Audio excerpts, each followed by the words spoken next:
Rabu, tanggal 26 Juni tahun 2024. Bab 3172 menggambar kue. Bab 8161 sampai bab 8165. Ketika Presiden P mendengar bahwa istrinya mengambil alih masalah besar lainnya, dia langsung marah dan berkata dengan marah, "Simpan saja, Huang Qiuyun, bukankah kamu sudah melakukan ini sampai tingkat yang tidak cukup buruk? Kamu masih harus berbicara dengan mereka. Saya khawatir saya akan kehilangan posisi saya sebagai Presiden Asosiasi Kaligrafi dan Lukisan pada saat Anda selesai berbicara." Huang Qiuyun tidak marah karena diperas olehnya, dan berkata, "Suamiku, aku mengacaukan masalah ini, beri aku kesempatan lagi untuk menebusnya." Presiden Pei bertanya kepadanya, "Katakan dulu bagaimana Anda berencana berbicara dengan mereka tentang masalah ini." Mereka sudah lama keberatan dengan Xiao Changkun, dan kali ini mereka mengusir Xiao Changkun. Itulah yang mereka inginkan. Jika mereka mendapatkan Xiao Changkun kembali sekali lagi, mereka pasti tidak akan setuju, dan jangan lupa kursi yang semula disiapkan untuk Xiao Changkun kini telah terisi. Bagaimana bisa ada yang turun dengan sukarela? Huang Qiuyun bertanya kepadanya, "Suamiku, tahukah kamu apa artinya merahasiakan duka?" Presiden Pei tanpa sadar berkata, "Bukankah setelah kematian seorang kaisar di zaman kuno, beritanya tidak diumumkan ke publik, dan perjuangan politik diselesaikan terlebih dahulu, perebutan hak yang sah dan pemberontakan?" Ya, Huang Qiuyun berkata, "Situasi kita saat ini mirip dengan ini. Coba pikirkan orang-orang di Asosiasi Kaligrafi dan Lukisan Anda, siapa yang tahu bahwa Anda tidak akan dipromosikan kali ini? Mereka pasti mengira Anda akan dipromosikan kali ini, dipromosikan, kan?" Ya. Presiden Pei berkata, "Bahkan saya baru mengetahui beritanya, dan mereka mungkin tidak akan mengetahuinya untuk sementara waktu." Huang Qiuyun berkata, "Itu saja. Jika Anda mengundang mereka makan malam hari ini, Anda tetap harus bersikap seolah-olah Anda akan dipromosikan. Biarkan mereka berpikir bahwa Anda akan segera pergi dan kursi presiden akan segera dikosongkan. Dengan cara ini, Anda akan merasa bahwa ketika Anda mengundang mereka makan malam, Anda harus mengatur promosi mereka, sama seperti Anda berencana menurunkan Xiao Changkun. Jika Xiao Changkun turun, semua orang di masa depan akan ingin dipromosikan, mereka pasti juga akan merasa bahwa semua orang akan segera dipromosikan ke posisi lain. Dengan cara ini, bukankah posisi sutradara yang ingin mereka tinggalkan untuk Xiao Changkun akan dibebaskan?" Presiden Pei merenung sejenak, lalu berkata, "Lear adalah orang yang berakal sehat, tetapi hasil akhirnya adalah seseorang harus mundur untuk memberi ruang bagi Xiao Changkun." Huang Qiuyun berkata, "Siapapun yang menempati kursi Xiao Changkun akan menyerahkan kursi ini terlebih dahulu." Kemudian, dia bertanya, "Siapa yang duduk di kursi itu nanti?" Presiden Pei berkata, "Xiao Liu, Liu Haitao." Huang Qiuyun bersenandung dan berkata, kamu hanya perlu berjanji pada Xiao Liu bahwa jika dia bersedia menyerahkan kursinya kepada Xiao Changkun kali ini, maka setelah perintah transfermu dikeluarkan, posisi wakil presiden baru di asosiasi akan dikosongkan. Lalu kamu bisa membantu. Dia langsung melewati posisi Xiao Changkun sebagai direktur dan mempromosikannya menjadi wakil presiden. Presiden Pei bertanya, bukankah pada akhirnya kita masih tidak bisa menyebut dia? Bagaimana jika dia datang untuk menyelesaikan rekening dengan saya? Huang Qiuyun buru-buru berkata, kamu bodoh. Bukankah ada juga Tuan Hongwu? Saat makan hari ini, kami akan menjelaskannya kepadanya secara langsung, mengatakan bahwa sekarang Tuan Hong ingin Xiao Changkun kembali, dan telah menamai Xiao Changkun.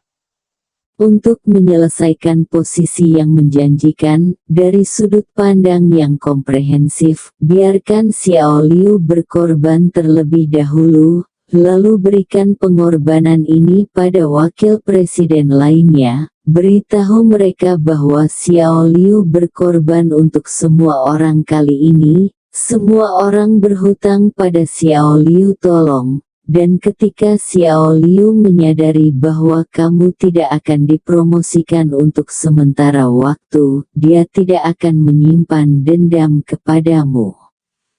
Setelah mengatakan itu, Huang Qiuyun menambahkan, selain itu, jika Xiao Liu ingin menimbulkan masalah, dia juga akan mempertimbangkan beban Tuan Hong.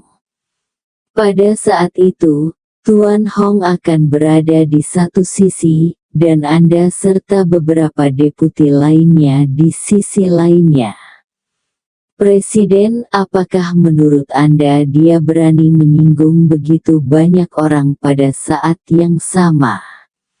Akankah dia menanggung akibat dari kebodohannya? Petik 2. Ketika Presiden Pei mendengar ini, matanya berbinar dan dia berseru, ide yang bagus. Selama Xiao Liu bersedia melepaskan posisinya sebagai direktur, saya dapat memberikan penjelasan yang memuaskan kepada Tuan Hongwu tentang Xiao Changkun. Adapun wakil presiden lainnya, mereka tentu tidak berani menolak. Siapapun yang keberatan akan mendapat masalah dengan Tuan Hong, dan mereka harus mempertimbangkan taruhannya saat itu.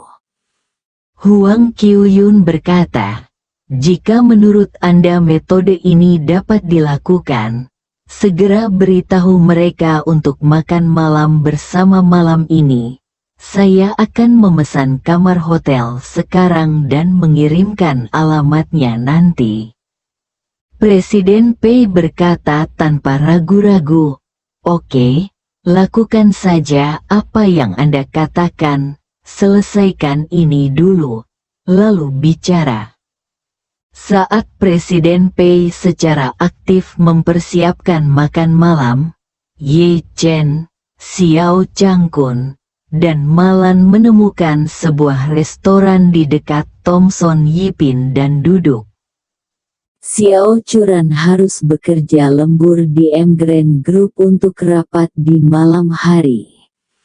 Ye Chen melihat bahwa ini hanya waktunya makan malam dan akan memakan waktu terlalu lama untuk memasak ketika dia pulang, jadi dia mengajak pasangan tua itu untuk makan di luar.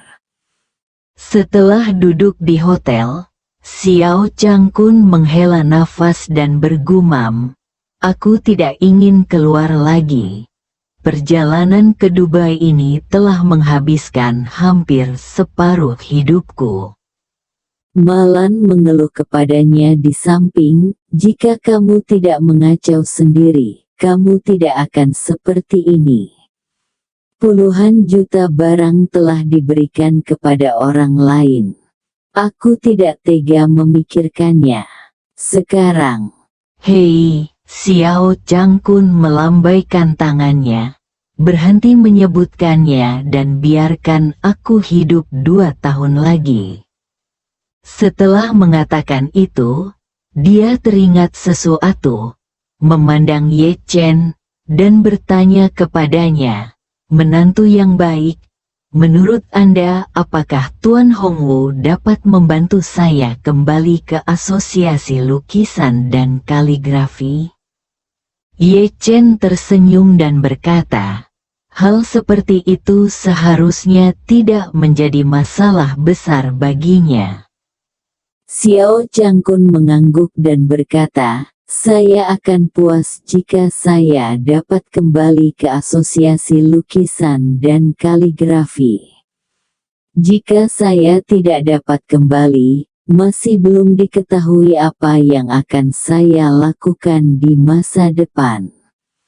Saya khawatir. Petik 2. Ye Chen meminta pelayan untuk memesan beberapa hidangan keras. Lalu berkata kepada Xiao Changkun, ayah, tolong berhenti berpikir terlalu banyak dan tunggu saja beritanya. Bagus. Di sisi lain, Presiden Pei membawa Wakil Presiden Asosiasi Kaligrafi dan Lukisan dan Direktur yang baru diangkat ke hotel yang dipesan oleh istrinya Huang Qiuyun. Ketika semua orang melihat Presiden Pei dan istrinya, mereka mengira bahwa jamuan makan ini pasti merupakan jamuan perpisahan Presiden Pei sebelum promosinya. Jadi seseorang berkata, Presiden Pei, Anda dan saudara ipar perempuan Anda mengundang kami makan malam. Ini pasti sebuah pertanda promosi. Ya, seseorang dengan cepat menggema, Presiden Pei, setelah Anda dipromosikan, jangan lupakan kami teman lama. Presiden Pei menghela napas dan berkata, semuanya, sejujurnya, bukan urusan saya mengundang Anda makan malam hari ini. Semua orang bingung dan bertanya kepadanya, apa alasannya? Presiden Pei berkata, sore ini, Hong Wuye dari Jinling yang terkenal menelepon saya.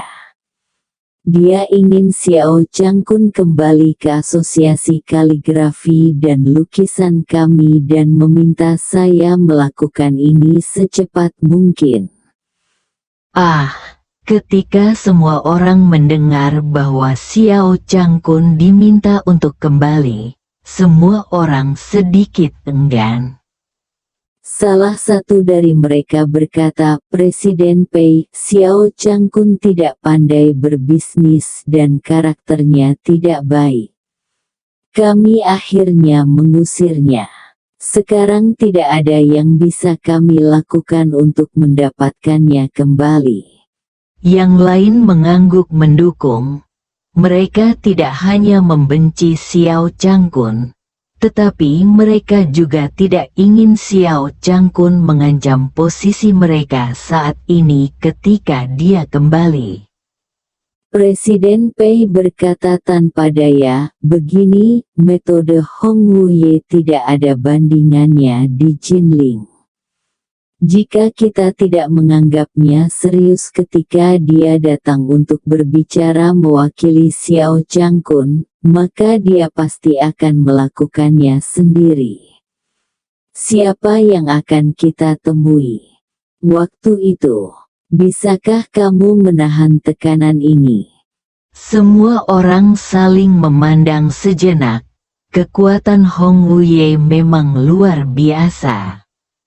Selain itu, ada rumor di dunia bahwa dia sekarang adalah anggota keluarga Ye di Yanjing, yang berarti dia dapat mengakses sumber daya keluarga Ye di Yanjing, dan koneksinya jauh lebih kuat dan pengecatan perpindahan personel dalam asosiasi haruslah mudah. Pada saat ini, Huang Qiuyun di samping berkata, semua orang tahu bahwa Xiao Changkun adalah wakil presiden eksekutif sebelumnya, dan kejahatan yang dia lakukan terakhir kali tidak ditentukan oleh Departemen Kehakiman. Jadi sebenarnya ini bukan skandal, itu adalah hanya rumor. Jika Tuan Hongwu membantunya beroperasi dari atas dan membiarkannya kembali sebagai wakil presiden eksekutif, saya yakin semua orang akan dikembalikan ke bentuk aslinya. Begitu Huang Qiuyun mengatakan ini, ekspresi semua orang tiba-tiba menjadi tegang. Kecuali Presiden Pei, semua orang adalah penerima manfaat langsung dari pengunduran diri Xiao Changkun. Jika Xiao Changkun diangkat kembali, semua orang akan kembali ke posisi semula. Presiden Pei melihat bahwa suasana telah dimunculkan oleh istrinya, jadi dia berkata, saya pikir untuk pertimbangan semua orang, saya masih berusaha mencari cara untuk memastikan bahwa Xiao Changkun tidak akan dipekerjakan kembali.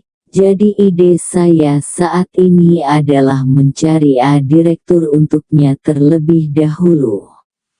Jika Tuan Hongwu puas dengan posisinya, maka kita dapat menghindari kerugian semaksimal mungkin. Begitu Xiao Changkun diminta menjadi direktur, tiba-tiba Xiao Liu bertanya dengan gugup, Presiden Pei, jika Anda membiarkan Xiao Changkun menjadi direktur, bukankah saya harus menyerahkan posisi saya kepadanya? Presiden Pei berkata, Xiao Liu, memang benar menyerahkan jabatan itu. Tetapi itu tidak berarti bahwa kamu akan melepaskan jabatan itu. Jika jabatanmu tidak dapat memuaskan selera mereka, maka mereka harus menaikkannya. Oleh karena itu, Presiden Pei menambahkan, kita semua harus memiliki konsensus. Tidak peduli siapa yang menyerah, itu adalah urusan semua orang yang melakukannya. Setiap orang harus mengingat kebaikannya dan mencari peluang untuk membalasnya di masa depan. Semua orang mengangguk. Saat ini, sepertinya tidak ada solusi bagus lainnya. Presiden Pei memandang Xiao Liu lagi dan berkata, Xiao Liu, jika kamu tidak keberatan, saya akan mulai dengan posisimu dulu. Jika Xiao Changkun bisa puas dengan memberikan posisimu kepada Xiao Changkun, maka masalah ini akan diselesaikan. Begitulah akhirnya. Kami semua akan mengingat kebaikan Anda di masa depan. Ketika saya mendapat perintah pemindahan suatu hari nanti, kursi saya akan kosong untuk wakil presiden eksekutif, dan posisi orang lain akan meningkat, wakil presiden yang akan kosong pada saat itu. Posisi kepala harus disediakan untuk Anda. Anda dapat melewati Direktur Xiao Changkun dan langsung menjadi wakil presiden. Ketika Xiao Liu mendengar ini, dia langsung merasa lega. Menurutnya, Presiden Pei akan segera dipromosikan, dan posisi wakil presiden harus dilepaskan saat itu. Dia bisa menjadikan presiden-presiden dan semua wakil presiden berhutang budi padanya, yang merupakan hal yang luar biasa. Jadi sepertinya tidak ada yang tidak dapat diterima baginya untuk menyerahkan posisinya kepada Xiao Changkun. Memikirkan hal ini, Xiao Liu berkata tanpa ragu-ragu, Presiden Pei, karena saya berkorban untuk semua orang, adalah tugas saya, Liu Haitao, untuk memberikan posisi saya kepada Xiao Changkun. Bersambung.